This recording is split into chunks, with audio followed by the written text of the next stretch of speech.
Shalom, shalom, bien-aimé, c'est encore votre frère Alphonse. Cette fois-ci, je viens encore sur ce plateau parler d'un nouveau thème intitulé La politique spirituelle dans les églises politisées. Donc, c'est la politique spirituelle dans des églises ou dans les sectes politisées. Toujours, je change le système. Comme notre Dieu, c'est un Dieu d'innovation. J'ai aujourd'hui mon bico au rouge parce que je me suis attelé surtout sur le verset de Timothée 2, verset 16, qui nous dit de corriger, de censurer dans la justice, afin que l'homme de Dieu soit accompli à toute bonne œuvre. Donc, si aujourd'hui nos églises ne marchent pas bien parce que les hommes de Dieu n'ont pas de conseillers, alors je sais bien que beaucoup sont en train de me jeter des pierres, croyant que moi je suis en train de combattre l'église, mais je crois que l'église a besoin de la lumière, car elle-même la Bible déclare qu'on ne met pas une lampe sous la table, mais on la pose toujours sur la table. Que Dieu vous bénisse. Merci, merci. Encore une fois, j'ai dit bonjour à tout le peuple de Dieu et entre les quatre coins de la planète Terre. Voilà, donc notre thème, je répète bien, c'est la politique spirituelle dans des églises politisées. Bien-aimé, je viens par ce thème et pour ne pas choquer les gens, mais pour éclairer le peuple de Dieu. Aujourd'hui, à travers les réseaux sociaux, nous profitons d'éclairer le peuple de Dieu, car la parole a longtemps subi des mauvais traitements. Que Dieu vous bénisse. Nous allons commencer à lire notre premier verset, toujours dans le livre de Matthieu 24. Bien-aimés, lisons la parole de Dieu dans le livre de Matthieu 24, au verset 15. Je dis bien Matthieu 24, au verset 15. Vamos. C'est pourquoi, lorsque vous verrez l'abomination de la désolation dont a parlé le prophète Daniel, établi en lieu saint, que celui qui lit fasse attention.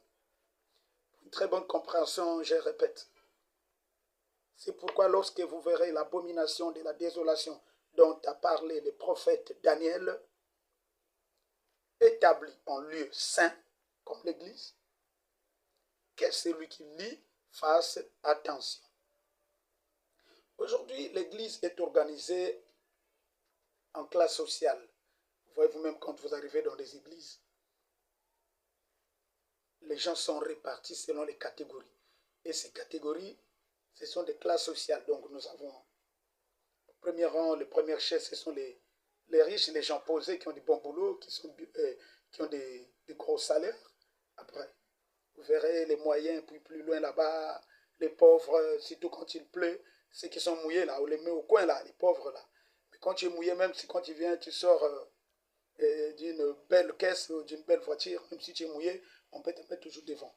Mais quand tu n'as pas l'argent, on te met au coin là. Donc, bien aimé, il faut connaître ça, c'est la politique.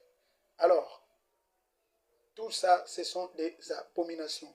Parce que réellement, dans l'Église, il ne devait pas y avoir de différence des classes sociales. Car tout le monde, c'est comme dit la loi, la chaste de l'ONU, tout le monde est égal. Égal. Nous naissons tous, nous purgeons tous le 9 mois dans les ventres de nos mères. Et devant Christ, nous sommes tous frères. Et lui-même nous appelle par ami. Parce qu'à un ami, on dit tout. À un frère, il y a des choses qu'on ne dit pas. Mais à un ami, on dit tout, on se dévoile. Alors, comprenez qu'aujourd'hui, l'Église est politisée. Pourquoi je le dis? Parce qu'aujourd'hui, il y a les clans. Nous voyons des clans dans les églises. Les clans, voilà, ça, ce sont les tribus, les tribus, les clans, voilà, donc, ce sont des clans. Ça, c'est le groupe de pasteurs. Ça, c'est un groupe où le pasteur a confiance, le gourou a confiance à ces gens-là. Donc ce sont ces gens-là qui le responsabilisent. S'il faut donner les responsabilités, si vous voyez bien, c'est souvent des gens qui ont des bons travails et qui ont des belles rémunérations et qui sont beaucoup considérés. Par contre, la Bible nous déclare de ne pas déconsidérer les autres, de considérer tous au même point d'égalité. Mais ce n'est pas ce que nous trouvons dans les églises, dans nos sectes. Je dis bien église à petit e. Voilà. Donc, ces abominations sont de diverses catégories. Il y a les femmes qui ne devaient pas prêcher, qui prêchent dans les églises et en mini-jupe. Il faut voir les accoutrements. Et tout ça sont les symboles de l'abomination. Parce que la femme, quand elle est mal vêtue, vous savez bien que la Bible parle même de l'habillement de la femme. Pourquoi? Pour éviter la séduction. Et quand elle est mal vêtue, elle séduit, elle est là pour la séduction. Mais vous la verrez, elle prêche la tête non voilée. Pourquoi? Pour séduire les hommes, pour séduire l'église. Donc là, la femme joue le rôle de Jézabel dans nos assemblées. Donc, comme je disais qu'aujourd'hui, l'église est organisée en clans et la spiritualité même devient héréditaire. Parce que nous voyons dans d'autres églises, quand l'homme de Dieu meurt, donc le gourou meurt, voilà, automatiquement, c'est son fils qui remplace, à l'exemple de Moïse Mbié. Quand papa Mbié devient invalide, alors c'est Mbié qui remplace à la tête de l'église, malgré qu'il y avait des anciens. Mais, vous voyez, il dit non, non, non, non, non, je ne peux pas laisser mon entreprise à n'importe qui. Il laisse son entreprise à son fils, Moïse Mbié. Voilà. Il n'est pas seul. Nous voyons aussi Alessa qui est tenté de préparer son fils pour le trône, la succession. Voilà. Donc, aujourd'hui, tout ce que je dis est visible, même si les gens vont me lapider, mais ça, moi, mon problème, c'est que de dire la vérité, car la Bible déclare que si je serais ami des hommes, je serais ennemi de Dieu. On ne peut pas servir Dieu et être ami des hommes. Aimer Dieu et les hommes, non. On ne peut pas suivre deux maîtres, servir deux maîtres. Si l'homme est ton maître, sache que tu vas trahir Dieu. Donc nous devons suivre la parole de Dieu. Mais, même si malgré nous sommes faillibles, mais suivons quand même la prédication comme elle est écrite. Voilà. Aujourd'hui, les hommes de Dieu doivent savoir que leur agissement par rapport à leur rang de leadership cause beaucoup de problèmes, beaucoup de problèmes parce que nous avons les résultats qui sont visibles à l'œil nu. Je dis bien que les hommes de Dieu doivent savoir que leur agissement par rapport à leur rang de pasteur, homme de Dieu, leader de l'église, gourou, peut encore avoir beaucoup de conséquences sur le peuple de Dieu. Parce que c'est très remarquable et nous les constatons nous-mêmes. Voilà. Donc cela peut encore avoir beaucoup de conséquences. Leur manière de faire, leur manière de gouverner, leur manière de conduire l'église. Et pourtant la Bible déclare que ce n'est pas à l'homme de diriger ses pas, mais à Christ, à plus forte raison, l'église. Quand l'église est dirigée par la chair, c'est pourquoi aujourd'hui nous avons des gens qui se refroidissent, les gens qui ont accepté Jésus, mais à cause des faux pasteurs, à cause des agissements des hommes de Dieu, ces gens-là sont répartis dans le monde, sont répartis. Les gens qui avaient refusé l'ivrognerie sont répartis dans l'ivrognerie. Les gens qui avaient refusé la prostitution sont répartis dans la prostitution. Ceux qui ont quitté le catholicisme et qui nous ont rejetés dans les réveils sont répartis dans le catholicisme à cause des agissements des hommes de Dieu. Donc, les hommes de Dieu doivent prendre l'exemple du roi Salomon. Une fois au trône, a demandé à Dieu l'intelligence et la sagesse. Pourquoi? Parce qu'il a dit à Dieu, Seigneur, tu me mets devant un peuple d'Israël qui est un grand peuple. Alors si tu ne me donnes pas la sagesse, comment pourrais-je juger ce peuple? Mais nous, aujourd'hui, c'est le contraire. Les hommes de Dieu demandent l'argent. Et pourtant, quand tu demandes la sagesse, Dieu te donne de plus tout ce qui est de vanité, là. Dieu peut les donner pour te servir, pour te faire plaisir. Mais regardez, aujourd'hui, on demande d'abord ce qui est vanité au lieu de demander La chose primordiale, la chose essentielle, c'est la sagesse. Pour conduire les églises, nous devons être sages. Pour diriger les pays, nous devons être sages. Pour diriger nos familles, nous devons être sages. La sagesse est plus que toute chose sur terre. Parce que la sagesse amène l'intelligence, amène l'argent, amène les affaires, amène l'épanouissement, amène le développement. Mais toi, tu demandes quoi? Tu demandes quoi? Les pléthores. Tu demandes que l'église soit pleine. L'église soit pleine. Pour qu'on puisse t'appeler homme de Dieu. De 10 000 âmes. Mais non, ce n'est pas un grand leader. Le grand homme de Dieu, ce n'est pas celui-là qui a 10 000 âmes. Hein? Celui qui a 10 000, je ne sais pas, 20 000, qui remplit l'église. Mais c'est lui qui fait la volonté de Dieu. C'est lui qui ramène les âmes à la repentance. C'est lui-là. C'est lui qui prêche la bonne parole. Hein? De la gloire de Dieu. Hein? C'est ça, l'homme de Dieu.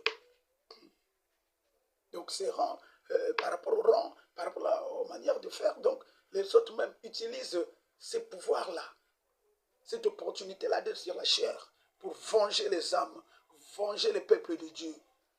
Hein? Ils utilisent la chair comme un lieu de revanche, un lieu de règlement des comptes. Parce que quand on prêche, parce que les frères qui n'avaient pas donné sa dîme, il faut les taquiner. Il faut dire voilà, parce qu'aujourd'hui les hommes de Dieu font les calculs de dîme. Quand par exemple tu donnes 100 000, il connaît qu'il fait déjà les calculs. Chez lui, il connaît que toi tu gagnes 1 million parce que la dîme c'est l'1/10. Alors il sait déjà que comme celui-là donne 50 000, donc son salaire c'est 500 000. Donc il joue déjà à la machine, frappe la machine, il sait que chaque mois j'aurai tant. Et quand tu ne donnes pas, tu deviens le premier ennemi et on va te coller la rébellion. Tu seras qualifié d'un rebelle. Je ne sais pas cette rébellion envers qui on se rebelle. On peut se rebeller envers un homme. C'est possible quand les choses ne marchent pas, on peut se rebeller. Mais quitter une église n'est pas se rebeller à Dieu, mais se rebeller à l'homme. Oui, on ne se rebelle pas à Dieu. Parce que quand on se rebelle à l'homme, c'est tout à fait normal parce qu'il s'est conduit mal. Parce qu'il veut marcher sur toi. Hein, il te manque de respect, c'est normal. On peut se rebeller. Même ton propre fils peut se rebeller.